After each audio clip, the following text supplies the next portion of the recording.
আসসালামু আলাইকুম, সবাই কেমন আছেন? মারিয়াম আলাইহিস সালাম যখন মায়ের পেটে, তখন তার মা দোয়া করেছিলেন, হে আমার রব, আমার পেটে যে সন্তান আছে তাকে তোমার জন্য পুরোপুরি উৎসর্গ করার সিদ্ধান্ত নিয়েছি।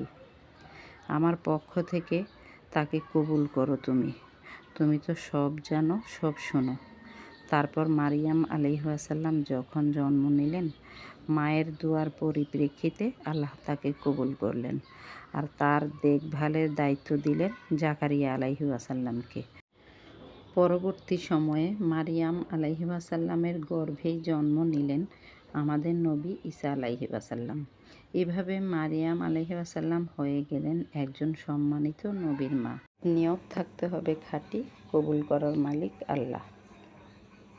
আমার ভিডিওগুলো যদি কারো কাছে ভালো লেগে থাকে, লাইক কমেন্ট করে পাশে থাকবেন। ভালো থাকবেন সবাই। আল্লাহ হাফেজ।